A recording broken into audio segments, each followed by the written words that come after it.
You're watching iRacing on the Ghostfire Media Network.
Welcome everyone to the AOLL Cup Series, and apparently my information decided to not update when I had to restart, but we are at Watkins, Glen tonight.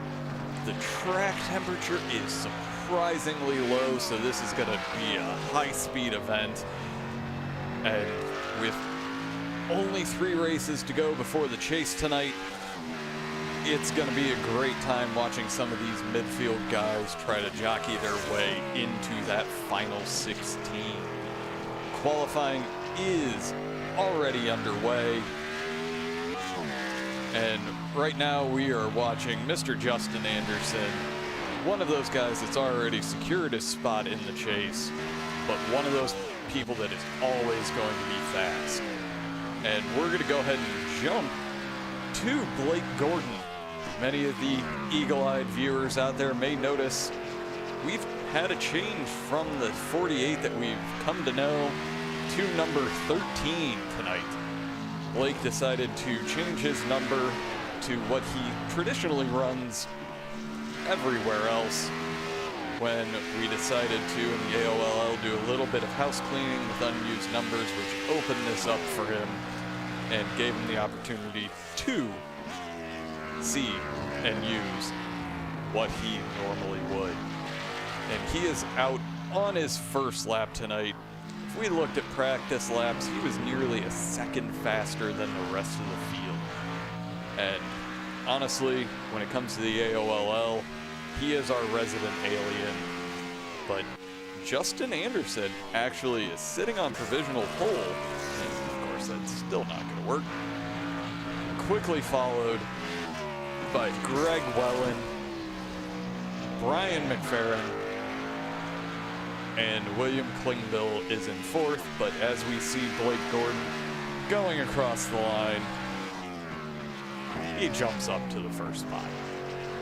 And that shouldn't have come as a surprise, but we actually see Sean Carmody. He's in 2nd right now, above Justin Anderson by about 1/10 of a second. And specifically, Sean has come on to the AOLL Cup scene and just started to blow these guys away. He puts in a lot of time outside of actual race practices, running official series, and he was the last winner we had on a road course. Granted, Blake Gordon did end up in a little bit of trouble, and Justin Anderson had a numb foot because new pedals apparently didn't agree with his foot. But this is going to turn into quite the race tonight, as we actually have quite a large field. We are well over 20 cars, but currently only 11 have put in, and 12 now have put in laps. And Justin Anderson actually leapfrogged Sean there. And we have Justin Rodden is currently the person taking the 3rd spot, or 4th spot. And we're just seeing a lot of jumping around. Let's see if the tower is actually going to be friendly to us tonight. And it's kind of there, with the exception of It's showing Joe Dinsmore in 5th. And actually not even seeing him as putting in a lap at this point.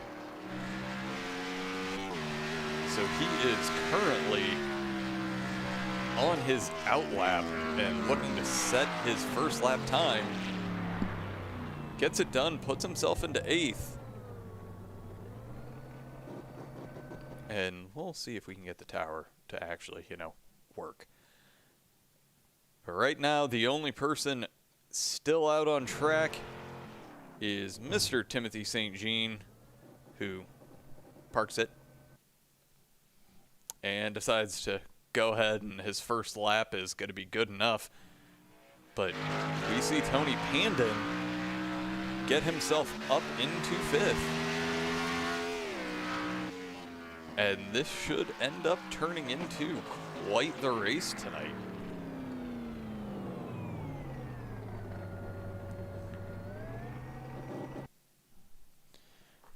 Now, one thing that we're all going to need to keep in mind through this whole process is most of our Cup guys do not claim to be road course racers.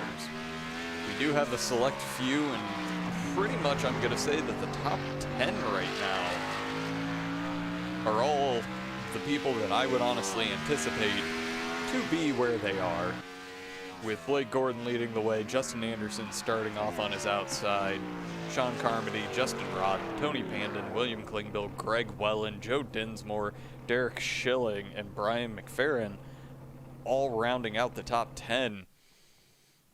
These are guys that, well, may not be capable of keeping up with a Blake Gordon. It's going to be a hard fight up at the top. There's no way around it. These guys are going to fight quite a bit. And it's going to be just a great battle. But as we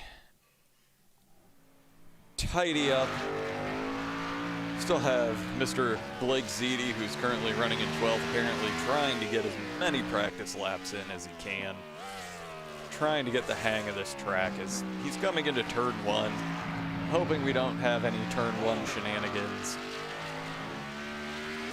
It's gonna be the most difficult corner on this track, especially on the first lap, because it's a very heavy braking zone, and while on the start we may not have the same kind of acceleration that we would normally have going into that turn, with the field bunched up, one person locks up, and then we're going to have some issues.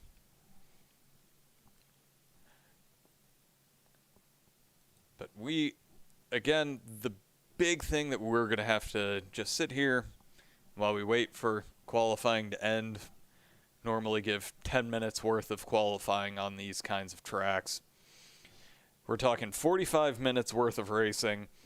We are not doing any competition cautions, so once they take off, we're only going to see local cautions, so there's not going to be any stoppages. We're going to be seeing at least one pit stop through the cycle here, if not 2, depending on how rough you are on your tires.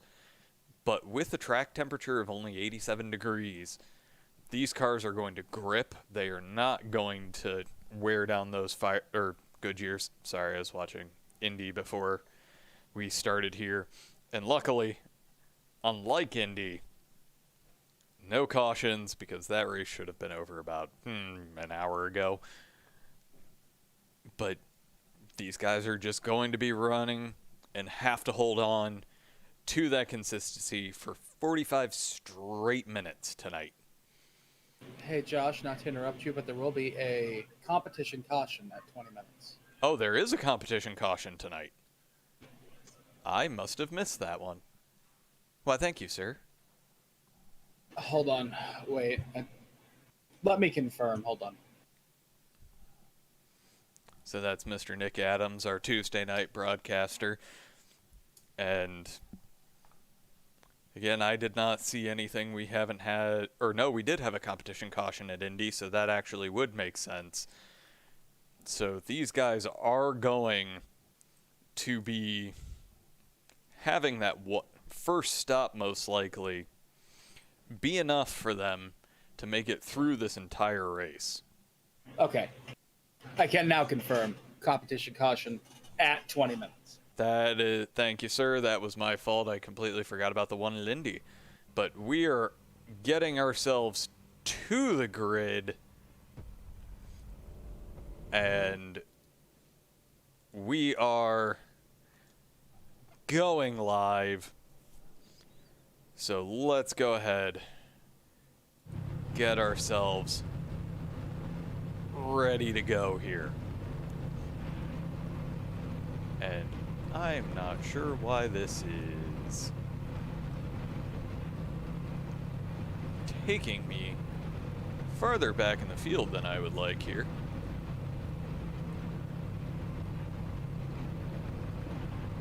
This is very strange to me. My software does not like me.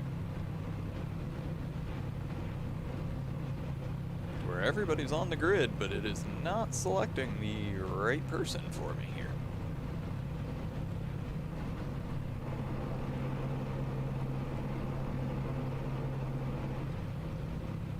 Apparently TV1 does not like where these guys are on the track right now.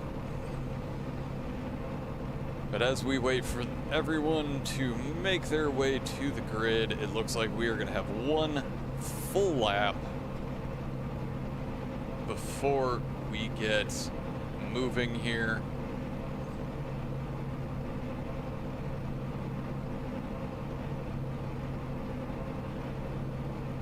And this will be a quick preview of why I'm also very happy that we are not going to have any cautions tonight, because this is a very painful lap behind the base car.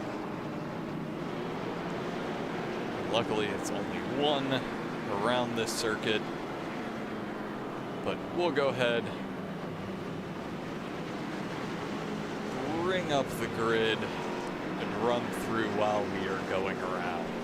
So on pole tonight, we have Blake Gordon, second Justin Anderson, Sean Carmody in third, Justin Rodden fourth, Tony Panda in fifth, William Klingbeil sixth, Greg Welland seventh, eighth is Joe Dinsmore, Derek Schilling is in ninth, Brian McFerrin in 10th, Mike Bass 11th, Blake Zede 12th, 13th is John Gordon, Brandon Bernhardt's in 14th, Nick Adams 15th, Andrew Burgess 16th, Johnny Downey in 17th, Mike Burgess in 18th, Timothy St. Jean in 19th, Don Warnke 20th, Jason Swan 21st, Ross Gage 22nd, 23rd is Ed Springer, 24th is Peter Nordway, and 25th is Kevin Haas.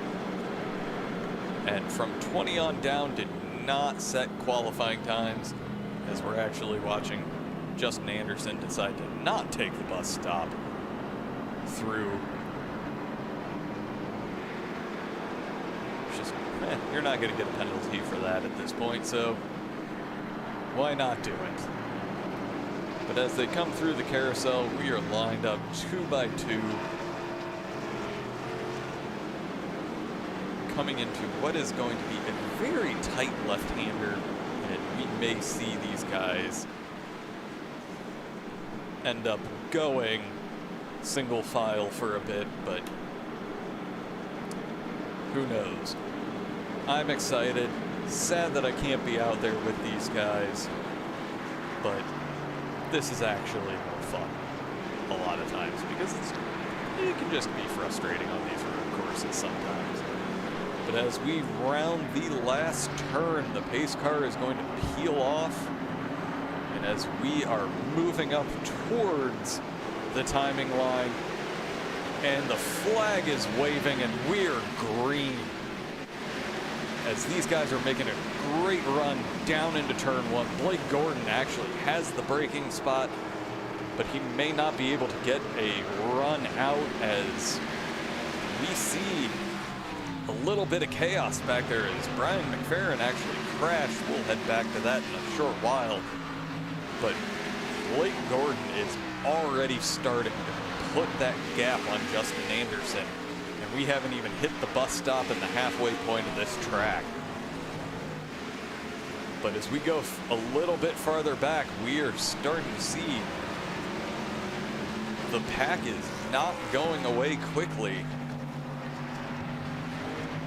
And it looks like we are in the process. We have gotten ourselves settled in to single file.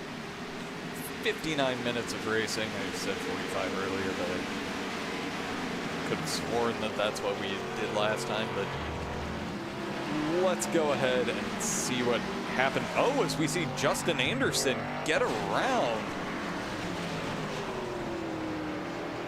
Let's just take a look at that.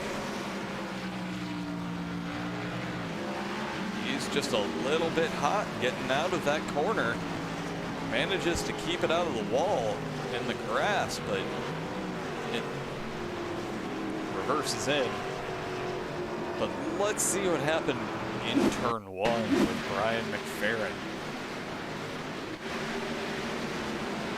As he looks down the inside, gets tagged. Oh, he just locked it up, couldn't quite get himself slowed down for the turn.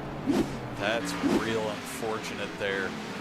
But with Justin Anderson, after that little incident, has managed to end up all the way back in 18th at this point. We've seen him make these kinds of mistakes and battle his way back. He was the second fastest in qualifying, and right now he's running with people that put in laps 1 to 2 seconds slower than him. So he should be able to at least make a decent showing tonight, get himself back up into the top 5. But it is going to be work for him. As he reaches the point, he had that bobble earlier, makes it through clean this time. Tries to drop the nose down below William Klingbeil just a little bit. But makes his way down on the inside as we have a lockup, as it looks like that was Johnny Downey.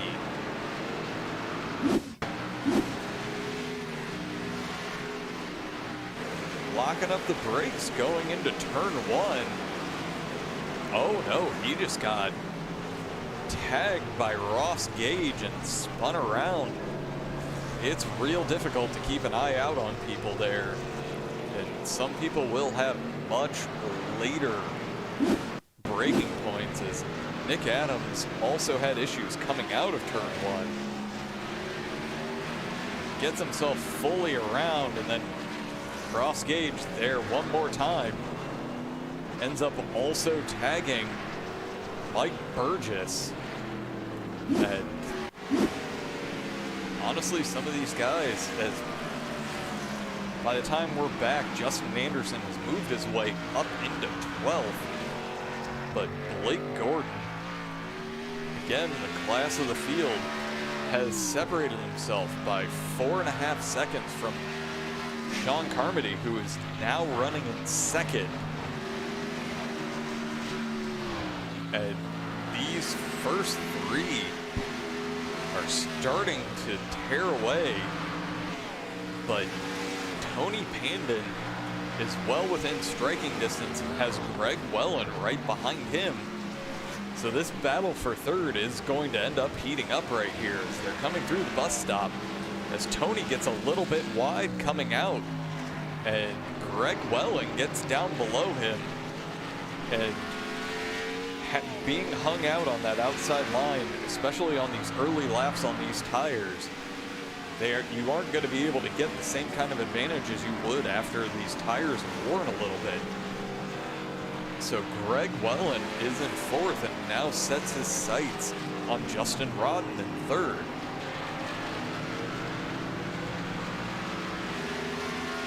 But these guys right now, they are just getting dropped, where third place has nearly a 7-second gap to Blake Gordon. As looks like Peter Nordquist may have had a little bit of an issue. Oh, just gets a little bit scared by Justin Anderson there. tries to get a little too hard onto the throttle and puts it right into the barrels. He'll have to tow, and that is most likely going to take him at least a lap down at this point.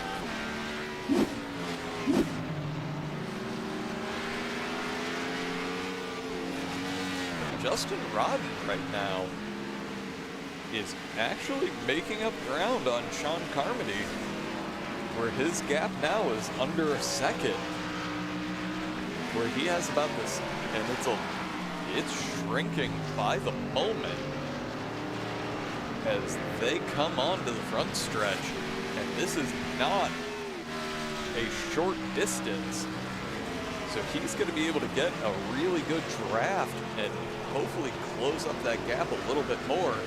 But it looks like Sean has turn one figured out much better than he does, where he opens that gap back up. And coming up through the S's, this is going to be the next section that Justin has an opportunity to get a little bit of a draft and keep himself moving forward, as it looks like Mr. Jason Swan may have also had an issue. Let's take a quick look. Coming out of the S's, he probably, messed up his braking just a little bit, probably locked one up, and if you're turning with these cars and there is a lockup, you're gonna end up seeing a spin just like that, as it looks like he ended up having another issue on the front stretch. Dives in way too hot into turn one. I'm pretty sure that just means he's pretty much given up on it for the time being. But Justin Rodden, as we come back, he's closed that gap down to Sean Carmody by down to a half a second and opened up this second and a half gap on Greg Wellen behind him. So he has figured something out that Sean doesn't quite have,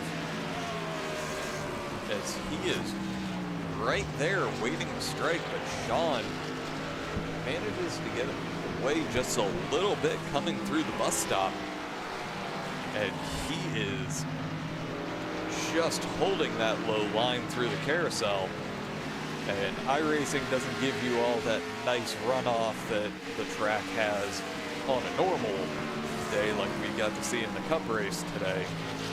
So these guys have to keep it a little bit tighter and can't quite get the run that the Cup cars do in real life. But with Justin Rodden, I'm going to make a quick jump back as Mr. Justin Anderson. This is the battle for 8th place.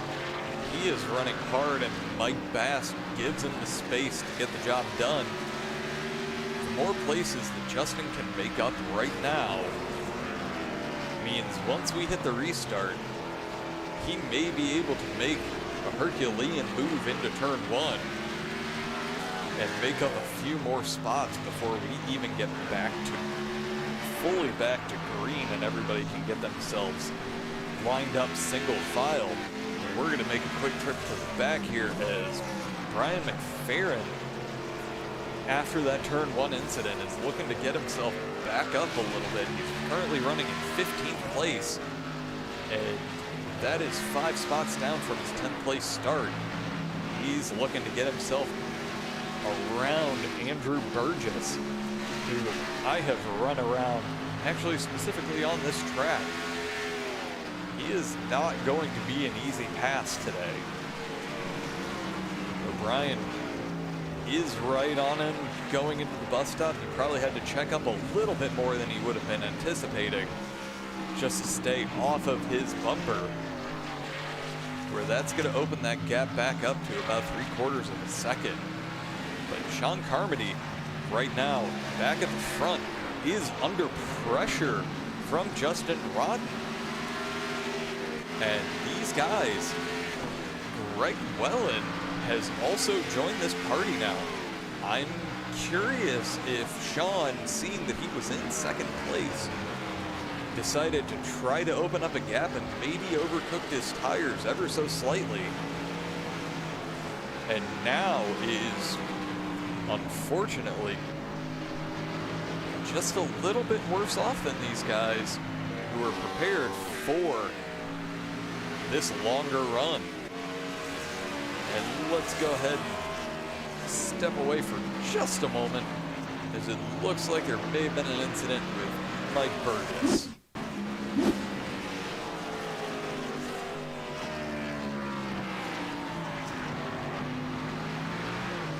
And I have a feeling we are going to see quite a few people make that same mistake tonight. It's really tempting to get hard on the throttle out of that turn, and it does not provide the most grip. As we come back up to our battle for second place, as Sean Carmody has managed to keep these guys at bay. They've backed off ever so slightly, just probably waiting for the right moment to pounce, as the last time any of the AOLL was at Watkins Glen was in the TNT, and Sean put on an absolute show, and he won quite handedly. Granted, I may have been taken out in the first turn, which is why I hate turn 1 at this track. Would have had something to at least battle it, but he's still going to most likely beat me. Because he's new to iRacing, has only been doing this for a few months. Basically, he joined the AOLL right when he first jumped into iRacing, and has, I can't even call it steadily improved. He has just gone from good to great in the span of 7 months. To where here he is, holding on to second position in the Cup, as we are 13 minutes into this 60-minute race and only 7 minutes away from our competition caution. So none of these guys are going to go into the pits before that point by choice. We've had a few people that have made their way in, but that's due to incidents. But these guys are definitely going to be good to go through this first stage. Unfortunately, no stage points tonight, or in this league, where that would spice things up a little bit. But these guys, they know it's a long race, and they're going to have to just hold on to their positions for now, because everyone's going to make their way in on that first competition caution. As Timothy St. Jean gets out of the way for these guys, and we saw Sean go a little bit wide coming out of turn 1. It's not a terrible thing if that happens, but the problem normally is that means you blew your braking point and ultimately ended up losing a little bit too much speed. You needed the extra runoff, as Sean misses the apex through the tail end of the bus stop.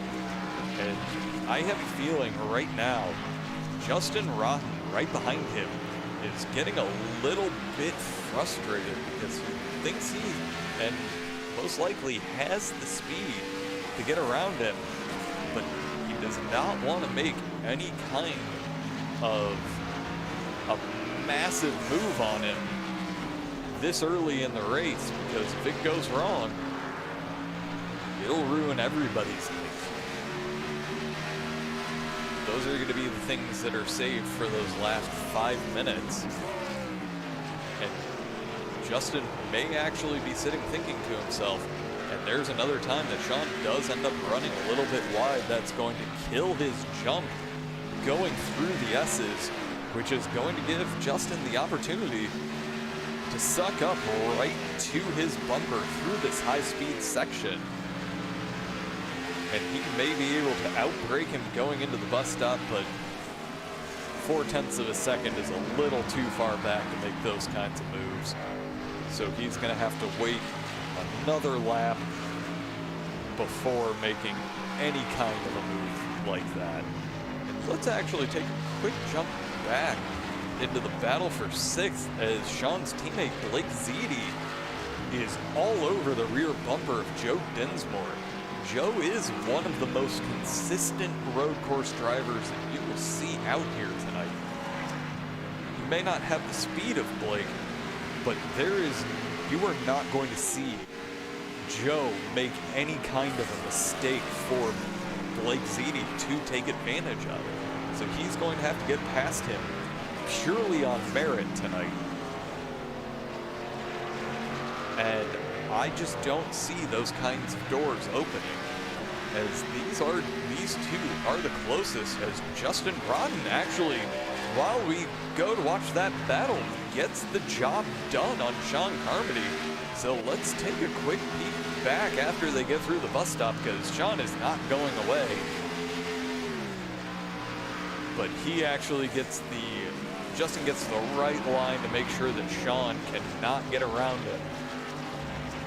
So let's go ahead and take a quick jump back to see what happened. And there it was. Sean ended up going wide in turn 1. And Justin just gets the perfect run, even giving him plenty of space through the first of the S's. And from there, it's off to the races. So especially at the front of this field, something that may not seem like all that insignificant of an issue, as we see Sean get a little bit loose right there coming out of the last turn, and that's going to actually put him back into striking distance of Greg Wellen.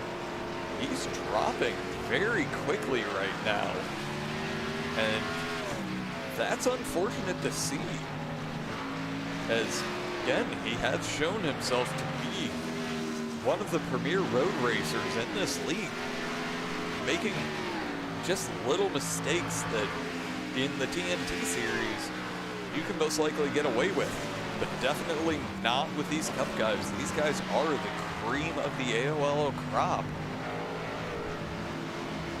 And Sean has to be kicking himself, but he just needs to get everything back under control and get himself moving, as we're going to move back a little ways, as Blake Ziti has gotten himself right up on Joe Dinsmore, and he's going to have to get real creative here on how he's going to get around.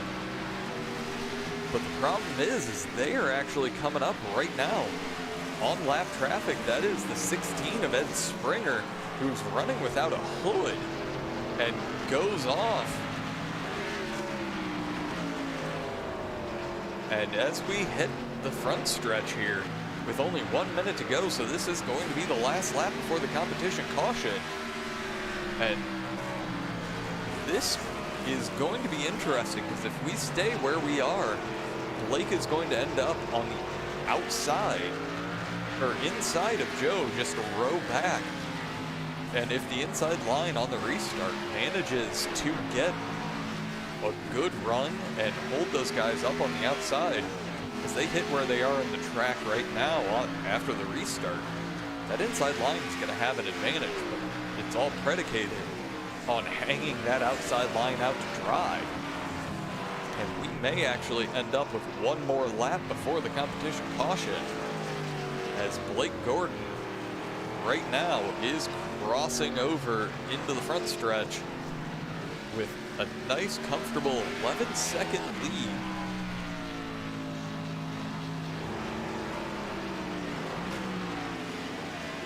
But right now, the battle on track is between these two, as the caution flag has come out, and that is going to set the field for this restart. But given where Blake Gordon was, they're going to have a full lap around before that pace car even comes out. So hopefully these guys will hurry themselves along and while we wait for that, let's go ahead and hear from our sponsor, the Guitar Attic. Hi, I'm Randy from the Guitar Attic. Can we be serious for a second?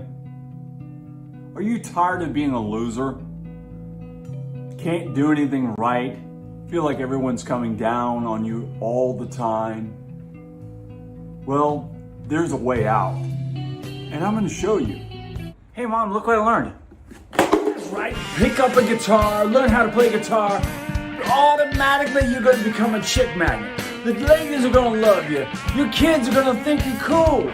So what you need to do is come down here to the Guitar Attic, 1672.5 Ridgewood Avenue in Daytona Beach, Florida, or go on guitarattic.com and buy yourself a guitar and automatically be the star of your neighborhood. That's guitarattic.com.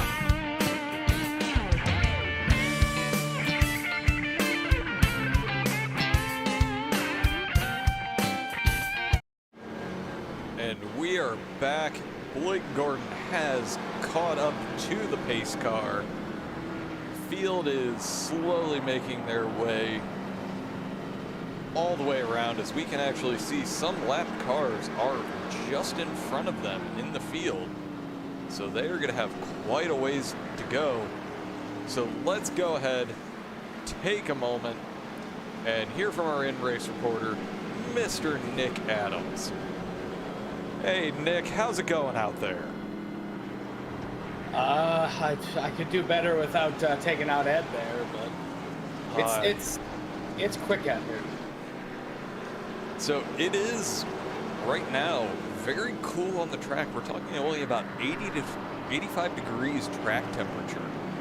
Is that, we've seen a lot of people make some pretty simple self-spins tonight. Is everybody just thinking to themselves, it's nice, it's cool out here, I've got traction in places I shouldn't? Are they just pushing a little bit too hard? I would probably say that you're correct with that. You know how it is when you have more traction in areas that you're really not expecting it to be there. All of a sudden, you get a little bit, big-headed, and you make some boneheaded moves, and you end up wrecking yourself or somebody around you. So I do think that's what happened out here tonight so far. Right now, you are in the lucky dog position. Is that actually going to be active right now? Yeah, I will get the lucky dog. It's going to have me go around this time, so I'm going to pit on the next time by, so we should be 2 to green. Oh, no, we're 1 to green. All right, so the lucky dog's actually kind of screwing you unless you can motor your way around there. So I will let you get to focusing on that. Thank you, sir. We'll have you back in a little bit later. 10-4. Thank you, sir. So yeah, we'll go ahead and let our lucky dog get his lap back, fly through. Hopefully he can actually get in there, get into the pits before everyone is back around. As we see, they're just entering the S's while he is going around the carousel. He's gonna end up in some trouble here. He may not can stay a lap down, but he's definitely going to end up having a little bit of an issue staying on that lead lap, as we have Blake Gordon has caught the pace car about to enter the bus stop.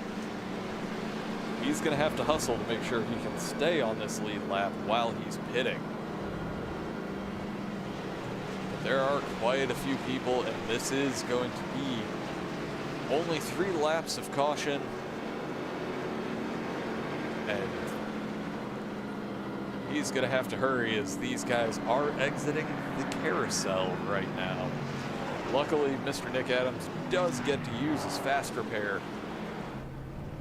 and should be able to make it back out in front of everyone, but maybe only have about a half a lap to the good on these guys before they get moving again.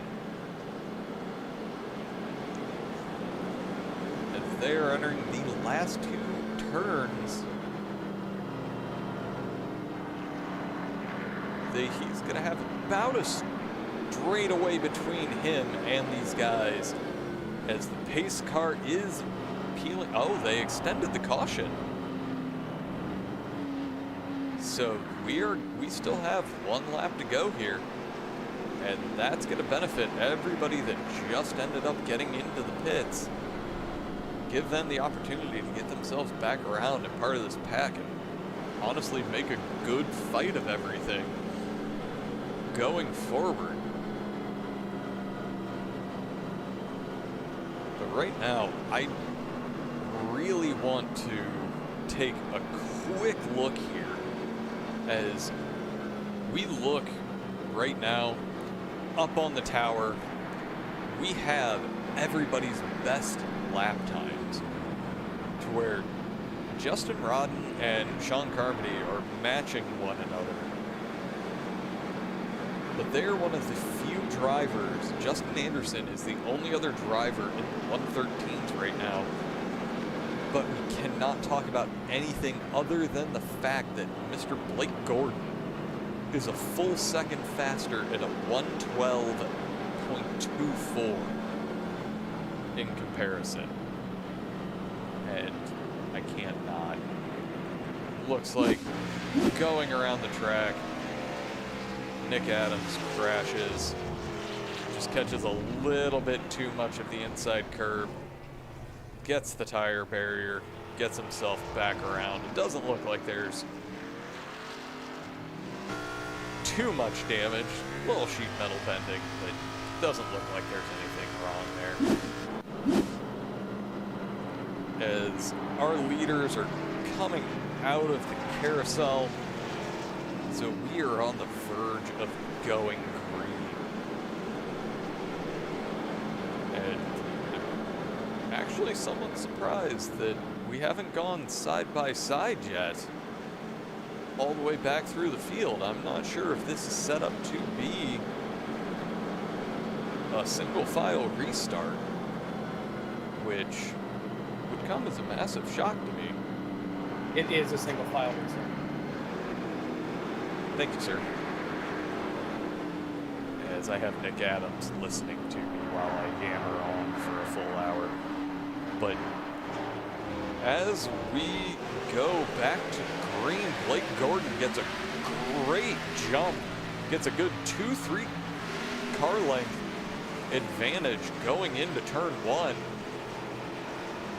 And I'm going to move to the blimp here to see what happens, as we do have some action as Justin Anderson and Tony Pandon start swapping positions, as Justin has made his way back up into 5th at this point after that early bobble, and is just on an absolute tear right now, working his way back up to the front, as it looks like we may have had an incident between Ross Gage and John Gordon. Let's take a quick look.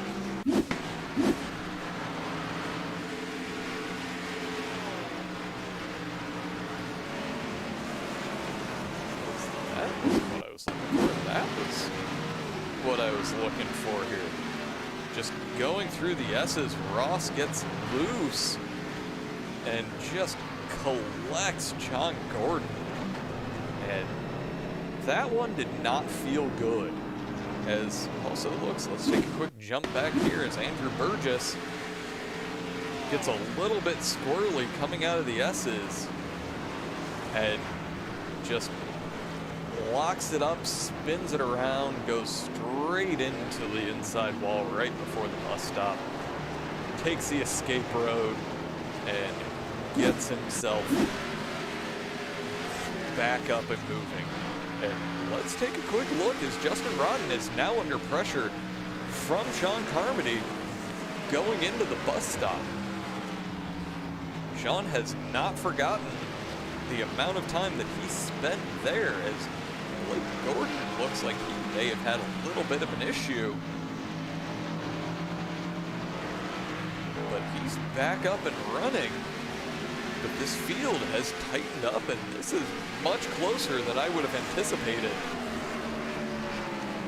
Even only being 1 lap in, as Blake is looking a little fallible right now. as he is under way more pressure than he would want right now from Justin Rodden, who's getting a toe down the front stretch going into turn 1. Justin closes that gap ever so slightly and then can't quite get the run out of turn 1 as Blake is off, pulling himself away. I want to take a quick jump back into the battle for 12th right here as Brandon Bernhardt's under pressure from Johnny Downey, Mike Bass, and Andrew Burgess. These guys are collected as it looks like Johnny Downey may actually be running with no front on his car right now. And luckily, there's only a few sections of this track that's really going to be necessary. But that's going to have him at a disadvantage during these high speed sections if he doesn't have a car in front of him like he does right now with Andrew Burgess, who doesn't have a rear bumper, as Johnny gets around, and that is commentator's curse right there. And just before that, it looks like Nick Adams gets a little bit loose coming through the S's, and that is a very easy place to lose traction because these cars don't have any downforce. They're very high speed turns, and you have to manipulate the throttle, I will say, nearly perfectly to be able to keep that there. But as Blake Gordon takes away, Sean Carmody gets around Justin Rodden very seemingly easily there in comparison to the long drawn-out fight that we saw earlier in this race. And with 27 minutes to go, Sean had the line and is trying to pull away as we're starting to see a little bit of sun poke through. And that's going to make this very interesting. If we can get a little bit of sun, that track's going to heat up, and where these guys have been seeing themselves get traction, it's going to be more difficult. And of course, as I call it out, it's like I'm actually in Ohio. I normally am. The second you say, hey, there's the sun, it goes away. But we are starting to see everything spread out as we'll take a quick look back here at the battle for 10th as Brian McFerrin is putting pressure on Derek Schilling, who locks up in turn 1, and that's going to be much easier than I would have anticipated this battle being. Again, I'm the first to admit, I hate turn 1 on this track. It's downhill, it's a heavy braking zone, and anywhere that you're falling downhill trying to brake on with a car that has zero downforce, you're in trouble. And hopefully that's something that we will see get fixed a little bit with the next gen cars with their underbody aero. But I'm not holding out too much hope. As we'll jump back up into the battle for second, as Sean Carmody goes a little bit wide through the final turn. And that's going to give Justin Rodden, who has not only the draft, had the extra speed before that point, the opportunity to get a great run as, again, Sean ends up going a little bit wide. And where that's going to cause problems on this version of Watkins Glen is, as you hit those curves, you're going to see the car jump just a little bit. And that's enough to make it where you can lose traction and have to spend a little bit more time as Justin Rodden thinks about the shot down the inside going into the bus stop, decides better of it, and just waits for another opportunity. And from what we've been seeing, that opportunity, if he can close that gap going into turn 1, put the pressure on Sean. He's been running wide all night as he's looking down the inside. Doesn't quite have the position to get it done, but gets a good run coming out of the turn into the final turn. He's close enough to where he's going to be right on that bumper. He's going to get a good toe down the front stretch and should be able to make a move coming out of turn 1. As we can see, the difference in line there is Justin Rodden is getting all the way down to that lower curb. And Sean leaves just a little bit of space. Under normal circumstances, that's actually going to give him a nice slingshot because there is a little dip right at the apex that, if done right, it can give you an immense amount of traction coming out of the turn. But if you're even the slightest bit off on your throttle, it's game over and you're going to end up in that inside wall. As we see Sean, he is strong through that first half of the racetrack, with the exception of turn 1, doing a great job in getting himself enough of a gap over Justin to keep himself safely in front. We're going to move a little bit back as we're going to see the battle here for 5th. Tony Paynden is starting to get a little bit of pressure from Joe Dinsmore, who is continuing to be under pressure from Blake Ziti as they go across the line up to turn 1. These guys, Blake dives in way deeper than Joe Dinsmore and closes down the gap ever so slightly as they are on the way up the hill through the S's. And Blake is, if he can keep this gap, another move exactly like he just did in turn 1, he should be able to get around Joe Dinsmore. But it looks like he slows up a little bit more going into the bus stop, but has a great drive through it. And he is just continuing to be that fly on Joe Dinsmore and hoping for a very, very rare mistake from Joe as Blake goes a little bit wide, and that's going to make it to where he's not going to be close enough going through the final turn to make any kind of move into 1. With 22 minutes left in this race, a lot of times what we'll end up seeing in these kinds of races is they go on longer and longer.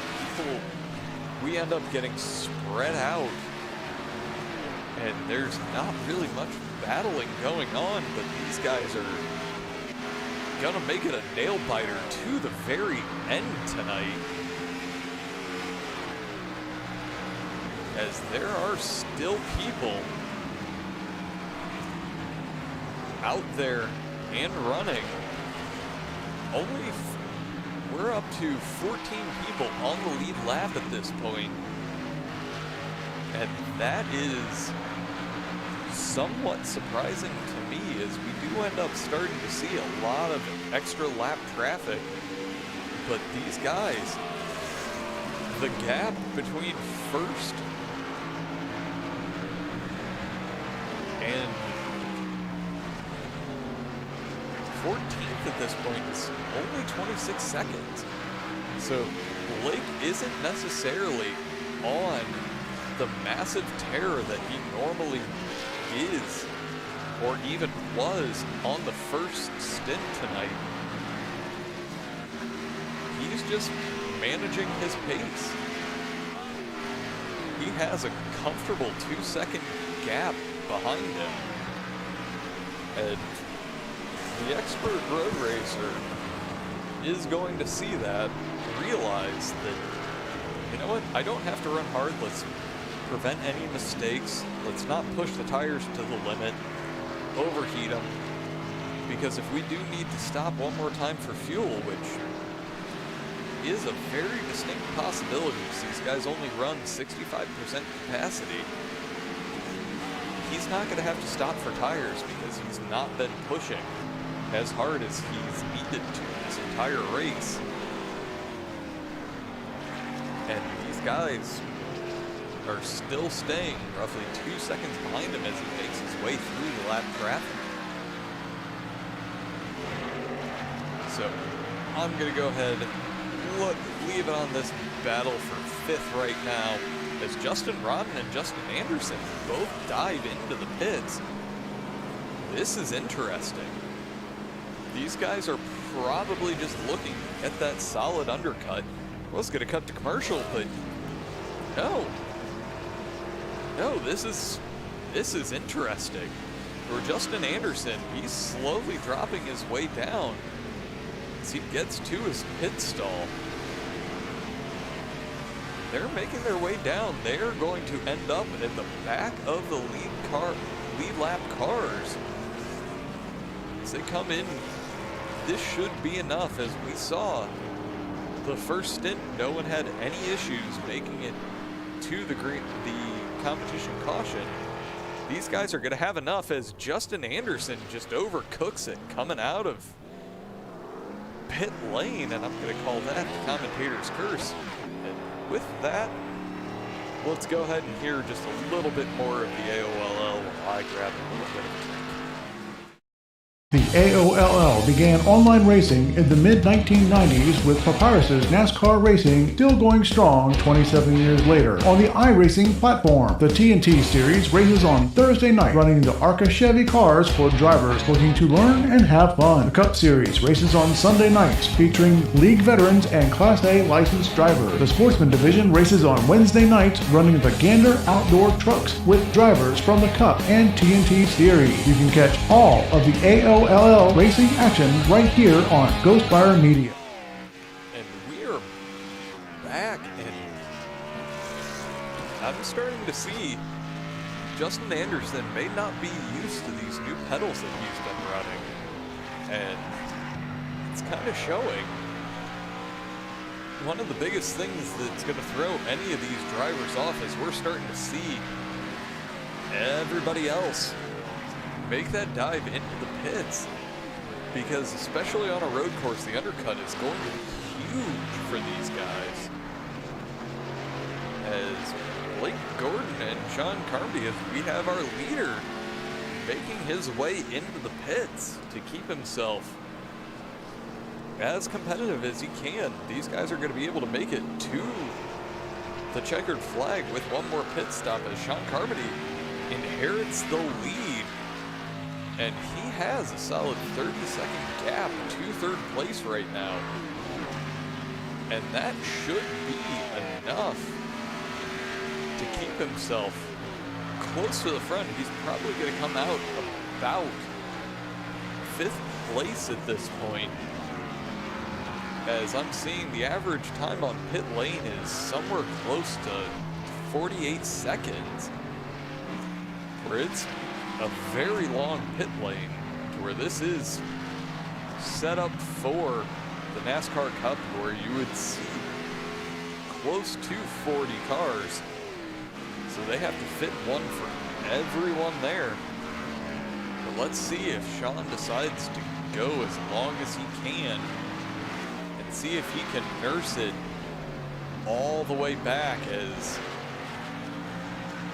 it looked like he may not have fully committed to going into the pit lane there, and second-guessed himself, as Blake Gordon is back out and in 2nd place. And with only about 16 minutes to go, that's going to equate to probably 11 laps tonight. He can go all out for the rest of this, not have to worry about his tire temperatures, and just open up a gap. But we're going to see right now, there's most of the battling right now. 5th place, Derek Schilling gets around Justin Rodden to take over that position, but Justin is right there as Derek goes very wide in turn 1. Doesn't get the greatest run, and right now we're gonna see that massive difference in tires throughout the field. As we look here, Sean Carmody still has not pitted. Blake Gordon is only on 1 lap old tires, and I don't know if that's wrong or if Derek is apparently just a master on these tires and fuel conservation. But it's saying he hasn't pitted, and I'm thinking that my information is just wrong. But if he has made it this entire race without pitting, that's an amazing effort. But Justin Rodden did end up going in 1 lap earlier than Blake Gordon. He's on 4 laps on this stint. Actually, it's 2 laps earlier than Blake Gordon. Greg Welland's only got 3 on his, and Sean continues to stay out.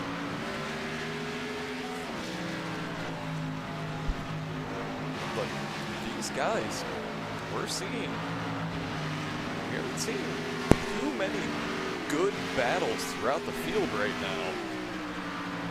Because most of the time that great equalizer is going to be the pit stops as Joe Dinsmore gets around Derek Schilling with ease. And honestly, that has me thinking that Derek's tires are just that old. He was possibly thinking that he may be able to get the track position coming out of the competition caution. And yes, my timing and scoring, it's holding firm that he has not pitted. But it's going to be difficult to make it 60 minutes on this track. And it has to. There's no way around that. But right now, Sean Carmody coming up to the lap traffic of Andrew Burgess gets around safely and easily. Still has yet to make his second pit stop. And there is part of me that's wondering, given the 20-second buffer that he currently has to Blake Gordon in second place, as he goes very wide coming out of turn 1 as Andrew Burgess follows him into that one. And it's something very easy to do. I'm wondering if he has found a way to make it those close to 40 laps on a single tank of gas, because tires are not going to be the issue. The issue is going to be having enough fuel to make it to the end. And right now, Blake Gordon is only about a second faster than him in comparison.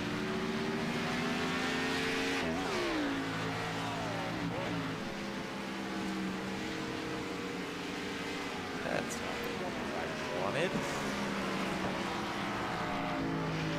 That's the one I wanted. Where Blake isn't astronomically faster than him, as Sean does make his way into the pits, and that makes a little bit more sense. But right now, he's going to be coming out potentially behind Justin Anderson, who is currently running in 7th. But definitely he's going to be behind Joe Dinsmore, who is working on tracking down Tony Pandit. And he is running faster than him. And of course, there we go. He has been about a quarter of a second faster for a few laps, but just barely slower that time around. So he has the speed, and we should be seeing a little bit of a close gap with under 10 minutes to go in this race. These guys are going to start thinking right now, it's time to get moving. As apparently my timing is massively wrong. Somehow. Well, at least the gaps. To where Sean Carmody makes his way back out into second. So he had built up enough of a gap to make sure he can stay running in the same position or dropping only a single position, as Blake Gordon is now just gone. He has 14 seconds to the good. He's not got much left that he has to prove. He just needs to bring it home. Roughly only 7 laps left. Maybe 8. Not completely sure. It's the one major issue with all of these timed races. But this is definitely his race. Sean Carmody, running in second right now, has a 2.5 second gap to Justin Rodden, who's running third, chasing him down. Greg Wellen behind him, roughly a second back there, followed by Mr. Tony Pandon, with Joe Dinsmore right there, hoping for a mistake to be able to capitalize. So I'm not exactly sure. Blake Ziti is showing as having passed William Klingbill, who gets around, gets tagged by Klingbill, and has to reverse it back up onto the track and get himself moved. That's unfortunate when you end up losing positions due to somebody else losing control, but unfortunately on a track like this, it's an old school track to where there's not much runoff. It's not like these new Formula One tracks that you've got a solid 100 yards on either side of the racing surface to go into. These barriers are right up against the track, so if you tag one, you're coming back across.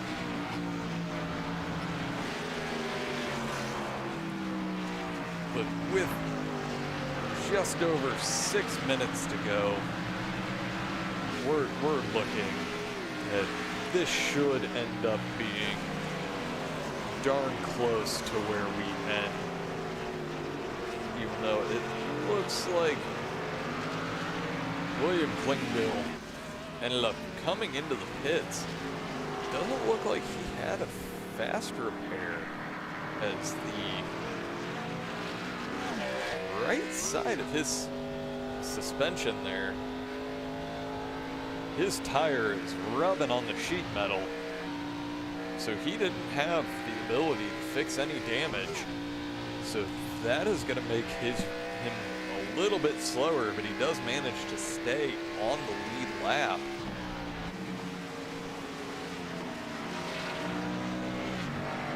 But again, Blake Gordon just essentially putting on a clinic, but it looks like Sean Carmody is under pressure once again from Justin Rodden, who is just not going away. These two have been battling all night. And it looks like for these last 5 minutes of this race, these guys are going to battle. And as I do that, as usual, it's the commentator's curse. Sean goes wide coming out of turn 1 and relinquishes the position to Justin Rodden. But the thing he's going to have to keep wary of is Greg Wellen is still right there. But Joe Dinsmore right now really wants that 5th place position. He is catching Tony Pandon, and with only about 4 laps to go, he's going to have to get that move done here in a hurry. And it's looking like he knows it, as he keeps poking his nose, letting Tony know his intentions, that there's going to come a turn, that there is going to be that Dragon Ball Z car below him, as Joe gets a much better run out of the final turn, but can't really close the gap too much down the front stretch, as Tony Pandan is going to hold on to this position for just a little while longer.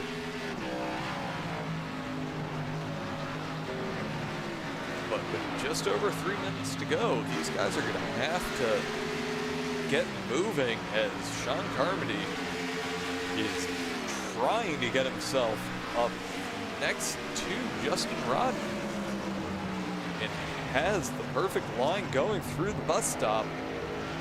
If he can hold it through the carousel, the last 2 turns should be interesting, considering Sean has much fresher tires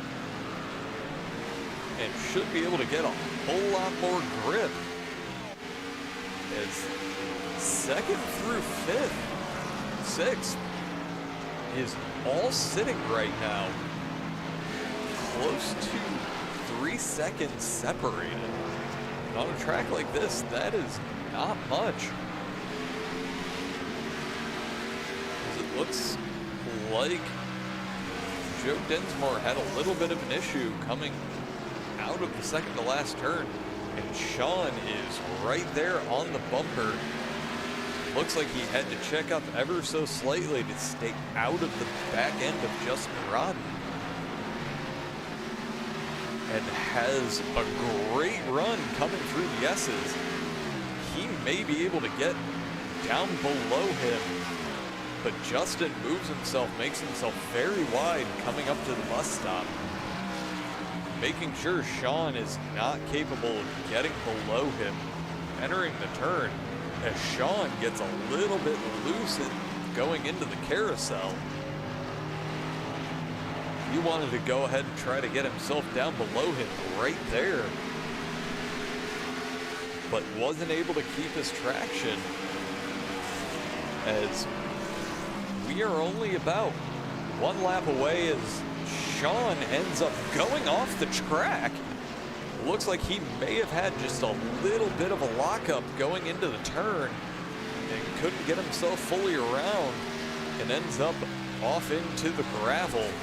And that's painful, as now he has dropped himself back into 6th. And right now, our leader is entering the bus stop, and he should be getting the white flag once he crosses the line this time around. And he's got a comfortable 18-second gap back to Justin Rodden, who's in 2nd place, and Tony Pandan is right up on the bumper of Greg Wellen. Right before the bus stop, most likely missed his braking point, trying to stay out of his back end. But that is going to give Joe Dinsmore, as our leader is coming up to the line. Let's see if our flag is definitely, this is the last lap of the race. And Blake Gordon, as most of the time we have come to expect on road courses, is putting on an absolute clinic tonight. Gonna get his maiden win with his new number on the first time out with that number 13. But let's take a quick jump back, as Tony Pandan, coming out of turn 1, is right up against Greg Wellen. He's going to try to get himself up next to him going into the bus stop, and these guys are just going hard, but it looks like Greg Wellen is right up on Justin Rodden.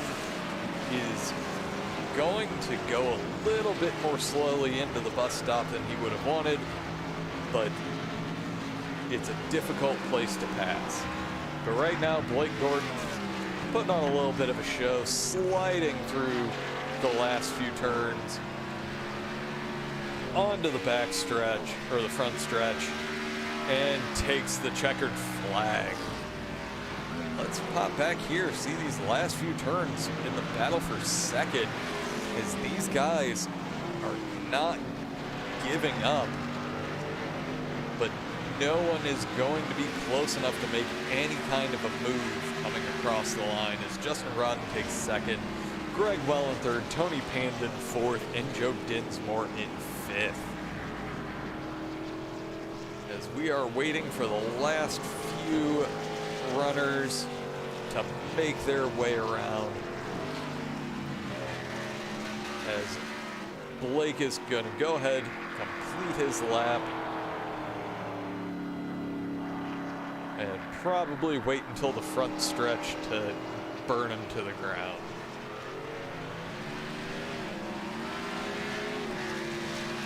He is just intentionally getting twitchy, making me hope that he's going to try to drift it around the last corner. But I also know he doesn't listen to the broadcast while he's running. Oh, no, because why not? All right, as our results are officially in, we're just going to run through the top 10 so we can go ahead and bring up our leader, our winner. Blake Gordon takes home the win, Justin Rodden in second, Greg Well in third, Tony Pandon fourth, Joe Dinsmore fifth, Sean Carmody sixth, Justin Anderson seventh, Brian McFerrin eighth, Andrew Burgess in ninth, Brandon Bernhardt in 10th.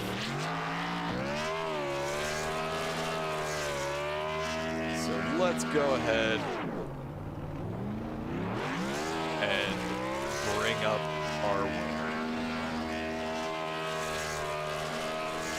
Hey Blake, this is Josh in the booth. You got a copy? Yes, sir. How's it going tonight? Oh, none too bad. I'm gonna say that was a dominant win. Yeah, that was a pretty fun race up front. So I have to ask, was there a little bit of extra confidence getting your normal number tonight? No, the extra confidence came from coming to Watkins Glen, which is just a fantastic road course. Not like that Indy road course we just had to run, but yeah, this place is fantastic.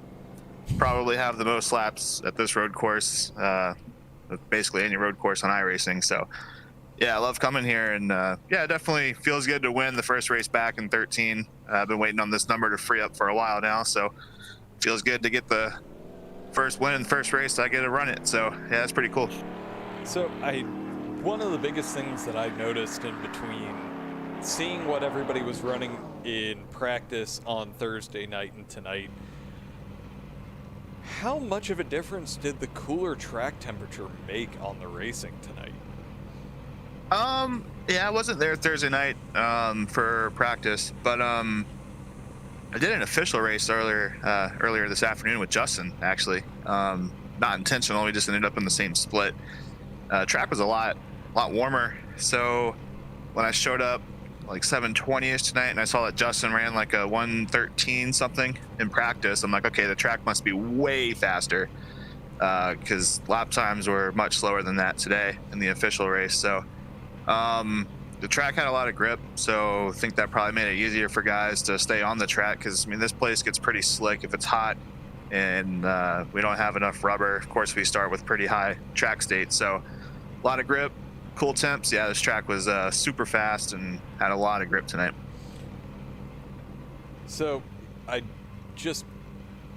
gotta know, what is your secret on these tracks that is it just the hours you put in before just over the years, I should say? Yeah, I mean, like the seat time for sure helps. But I mean, you got Sean, who just started, not too long ago, who was up here in the top 2 tonight. But obviously there was a pretty big gap in lap times. So I think it's just being familiar with the car, being familiar with the track, and just how, iRacing really works in general. I'm by no means like the fastest road guy on the service. I mean, you guys will see tomorrow night in fuel at Sebring. I'll probably be like I don't know, top 10 car at best. Probably going to get my doors blown off. So it's like I'm fast relative to the league. But yeah, there's definitely some just wicked fast guys out there on road courses, in other leagues in the official side. It's just running with those guys and seeing what they do. But yeah, there's no replacement for experience. But honestly, there's nothing that I haven't said before other than great job. Getting kind of bored talking to you, but also happy to talk to you every week. Yeah, if we're talking, things went well, so I can't complain. Yeah, we haven't had a cranky Blake in a long time. Well, that's because when I am cranky, I don't finish in the top 3. Well, actually, you guys weren't broadcasting the truck race on Wednesday. I was pretty hot during that one. So, but yeah, it's good. I can't really complain. So just trying to get some points and just kind of make it to the playoffs and see what happens then. So next week, we're at Michigan, correct? I don't know. You have to tell me. Give me 2 seconds. I'm right there. No, we're back at Indy for the oval race this time. Yeah, I won't be there next week. So yeah, everyone else will have fun. I'm not sad to miss Indy Oval.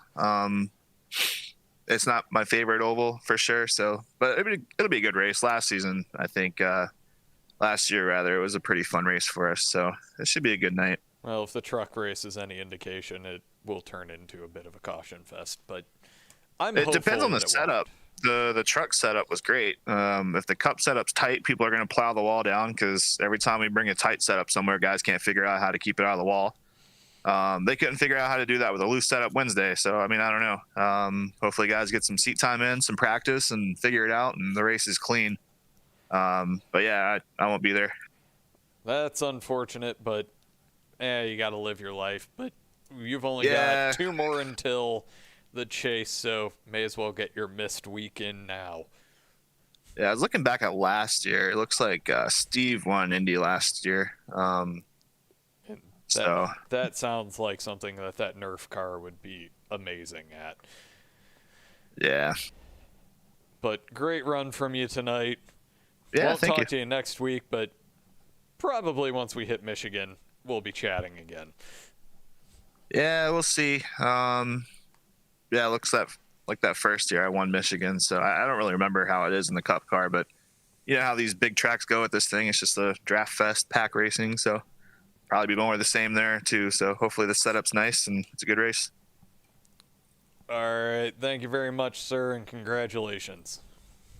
Thank you, and I will talk to you again later, and thanks again for doing the broadcast. Yep, thank you, sir. See you. All right, let's bring up our number 2 tonight, Justin Rodden.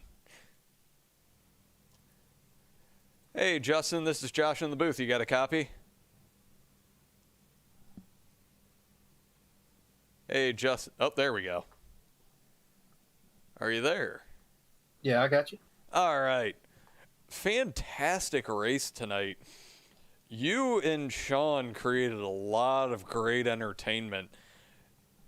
I have to, the biggest question on my mind is, did you have the longer run speed over Sean? Because it seemed like he would have you for the first few laps on a new stint, and then you would just come on strong after that.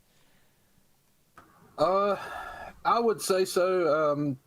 Definitely going by the first stint there, going to the competition caution. I would say so. The second one there, I actually asked Sean. He told me he didn't take tires when he pitted, so that gave me an advantage once I got back to him. So that definitely helped as well. So forgive me. If I'm not talking, I'm a little bit of a high right now. This first podium getting here, so it's an exciting one for me. No, that's why again, this is the first time I've got to chat with you in this situation. How does it feel? You've only been in the league for a few weeks at this point. Getting up to the podium at this point, I have to commend you. Well, I appreciate it. I'm going to be honest, it was unexpected. I joined up with this to get back to running with my Steel Horse teammates. I haven't been able to run with them for a good while now because of my real life work schedule and such, and I was able to come here and run. And normally the leagues they run are normally a lot higher skill level with the competitors that are in it, and to come in and run the way that I have since I started, it's been awesome. And to come in, like you said, get the podium finish this quick, not just a podium, a second place finish as well. I'm unexpected. I'm ecstatic about it. Now that I've got that out of the way, I've got to go for the win next time out. So that's what I'm hoping I can get eventually, but we'll see. All we can do is hope for it, practice for it, and just send it, and we'll see what happens. So next week we're going to be at Indy. And some people love Indy, some people hate it. How do you feel going into it? Depends on the day that I have beforehand, and depends on my mood going into it. I guess I could say that. Sometimes I love it, sometimes I hate it. It's a number of factors that could go into play there that could change how I feel about it. I've had good runs there, I've had bad runs there. We'll just have to wait and see next week. So I'll ask this question then. What do you think that there are any factors that are going to play into your hand going into Indy? Are you a loose guy? Are you a loose setup guy, a tight setup guy? What makes you run great? Definitely a little bit of a setup that's on the tighter side. That's definitely what helped me out today. I practiced for a couple of hours, a couple of days this week, and we run dynamic sky here. And so every time I put in a test session, it would give me a loose racetrack, and I would run decent. I'd keep it between the ditches, they would say here in the South. But it wasn't that fast, I thought, compared to what Blake would run or what Justin Anderson would run. And then when we came here and I saw that the track temperature was way down with the overcast skies, I lit up as can be, thinking, oh yeah, plays into my hand here. I should be able to run decent, at least get a top 5, and then to come out and get this just was awesome. So hopefully we'll get that next week as well, because that'll play right into my hand with how I like the car to be. So I will be the first to tell you, you're one of the few people that will enjoy Indy with a tight setup. I've run with the AOLL guys there. Generally, when it's tight, you're going to end up wanting to give people space, because especially coming out of turn 1, people love the wall. Absolutely love it. I will say, when it's loose, I love both outside and inside wall coming out of turn 1, so because I'm going to hit either one of them more than likely, going by my past experiences there, unfortunately. So hopefully I can keep that from happening. Whether it's tight setup or loose setup, I'm looking to have a good time, because that's what I'm here for. I'm here to have fun, run with my teammates, and just go out there. If I run good, then I run good. If I finish in the back, oh well. I'm just here to have fun and give you guys a good show, and hopefully I will be able to do that next week, just like we did tonight. No, tonight was absolutely fantastic. Again, I haven't got to see you much on road, and tonight I was impressed. You gave a lot of good battles, and honestly, some amazing moves, especially coming out of turn 1, getting around Sean the few times that you did that weren't coaxed by a very wide run by him. Like, again, I have to commend you. It was a great run tonight. It was great to watch, great to call, and hopefully we'll get to talk to you more. That's what I'm hoping for too. This isn't going to be a one-time thing. I will say that I will be back on the podium again, and as long as Blake doesn't show up, I've got a chance to get to first place there. So, well, you're in luck next week. Oh, thank you, and congrats to him as well. He ran great this week, last week. Every time I've run with him, he has run away with it. So congrats to him as well and everything. And just, I don't know how he does it. I've got to figure something out. if he's got them grip packs, he needs to pass them along, please, man. Come on now, which I know he doesn't. I have had many long conversations with him about that, and no, he is just too good for words. I will admit that I have tried to figure out what he does, and I can't figure it out. He's part of, we have an AOLL VRS group, and I've tried to mimic the laps that he does because I'm good at reading the telemetry data, but man, there is just something about what he does. His control, yeah. He got me excited there when he messed up the bus stop that one after the restart, but then he just pulled away, and I was just like, you know what? Forget about him. I'll worry about the people, everybody else that's around me. Yeah, that's kind of how it goes. But great run, congratulations, and unfortunately, you joined a little bit late to where you're not going to be in the chase. But I'm looking forward to you playing spoiler for some of those guys that are in it. Yeah, that is unfortunate, but I'm looking forward to that as well. It'll be nice if I can get in there and play spoiler and get me a win in the middle of the chase there. So, but thank you very much, sir. Congratulations. Go back to celebrating with your team. Thank you, guys. Thank you for broadcasting, and shout out to Steel Horse Racing as well. All you guys that hopefully are out there watching. Thank you. No, thank you, sir. Yes, sir. You have a good one. You too. All right, that's actually going to do it for us tonight on Ghostfire Media. Make sure and catch us tomorrow. We will have the Fuel Racing League live from Sebring, continuing our string of road courses. And then Tuesday, we will have the IVRL. Thursday night, we'll have the AOLL TNT series. Friday, we will have the podcast. Hopefully, I won't end up being alone, and we'll be able to go back to just shooting the bull with everyone, hearing about every league's races, and just having a great time. And then Sunday, we will be back here in Indianapolis for the Oval with the AOLL Cup Series. Thank you very much. I am Josh Laston, and have yourselves a good evening. Thank you for watching iRacing on the Ghostfire Media Network.